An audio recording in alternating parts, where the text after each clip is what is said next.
Welcome back to Coffee Talk. Grab your coffee and join us today for Coffee Talk. Today, we want to talk about how everybody wants to have the best retirement possible. So today we're going to be talking about the 3 R's for fulfilling retirement. I saw this article, and I don't even remember where I saw it now, and it was the 3 R's of retirement. And I thought, well, that would be a good thing to talk about because everyone wants to have a good, fulfilling retirement. We want the best retirement possible. The first R that we'll talk about is rediscover. What passions do you have that have taken a back seat to working a full-time job? Maybe you love to paint, or you love to garden, or you love to go golfing or fishing or play disc golf in Keith's case. What are your passions, things that you love to do, but you've just not been able to do them like you would like because working a 9 to 5. One of the things that we love to do is we love to travel. Yes. And so that's one of the things we said, okay, when we retire, we're going to be planning some trips. And so we have done that, and we are doing that. We've done a pretty good job of rediscovering some of the things that we couldn't do while we were working. And it's just hard. Yeah. When you're working a full-time job and you have children at home, they take priority. If they're involved in sports or whatever, there's just not a lot of time to do what you love to do. So retirement is the time to do that. Yes. The second R in a fulfilling retirement is to relearn. You can relearn skills or learn new skills. Maybe you've always wanted to dance. I have 2 left feet, so that wouldn't be mine. But maybe you've always wanted to learn to dance. You could take dance lessons. Maybe you're not a good cook and you want to learn to cook. You could learn that or learn another language. I know a lot of people who have apps on their phone and they do a certain amount of lessons a day trying to learn a new language. Those are just some things that we can do to learn. Maybe, and this was our case in retirement, you want to learn some new digital skills. When we said we wanted to do YouTube, it's a big learning curve, let me tell you. There was a whole lot to it. Yeah. How do you set up a YouTube channel? How do you edit videos?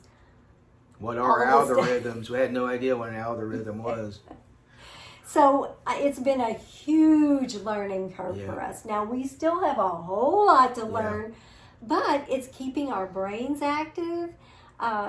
We're learning new skills. Like some people our age would not even attempt to start a YouTube channel because honestly, we knew nothing going into this. And our first videos show it. Yeah. But several of the videos show it, I think.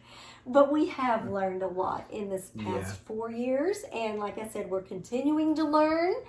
And so it's an ongoing learning process. Every video we do is kind of like we learn something new, or we're trying to make things better each time we put up a video. So to have a fulfilling retirement, relearn. Yeah. So finally, our third R is going to be relive. We all have fond childhood memories, or most of us do, of our school days, our high school days, and then we get to relive those through our grandchildren, spending quality time with our family. We have time now that we're retired, and I know we recently had Keith's 50th class reunion. High school class reunion. My 50th high school class reunion is coming up next spring. So those are fun times to relive your childhood. What's some of the music that you loved when you were a teenager? And you can relive some of those and awesome reconnect with memories. friends. Yes, reconnect with people that you've not seen. In fact, yesterday I was in the doctor with my mother and I hear somebody go, "Terry!" And I looked around and it was somebody I graduated high school with. Hadn't seen for years and years and only seen her on Facebook. And so that was awesome. So you can reconnect with people maybe that you used to know.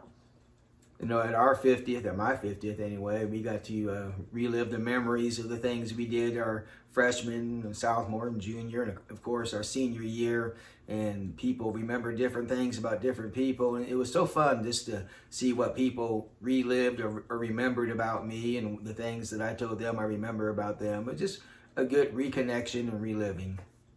And who can't love the music of the 70s? Oh, yes. I mean, my goodness, it was the best music ever. We had a great band. We had a great band at my 50th. Yes, reunion. they played a lot of the hits that we knew. Underground Railroad was the name of it there. And Steve Ward, one of my classmates, was one of the lead singers, and he did an awesome job. So just to sum up, the 3 R's to a fulfilling retirement is rediscover. Rediscover those passions that you've had that you've not had time to seek out and do. And then relearn. Learn some new skills. Step out of your box retirement. and learn something new. And then rediscover. Rediscover some of the things that you liked about your childhood and about growing up. And then share those with your grandchildren as you spend time with them. I just thought that article was really good, getting people to think about enjoying a fulfilling retirement, because I've heard too many stories of people who just go in one day and decide, okay, I'm going to retire, and they've not given a thought in the world about it. They don't know what they're going to do, and so they end up hating retirement because they don't have a plan to have a fulfilling retirement. Retirement is just doing things that you want to do, planning out things in advance. We've thought about things for years in advance, what we were going to do, and it's fun as we check things off, kind of like a bucket list of things that we wanted to do as we talked about retirement, and gradually we're doing them and we're adding things to our list. So retirement is what you put into it, and do the things that you want to do. And retirement is just another phase of life. Yeah. And when you graduated from high school, you had a plan.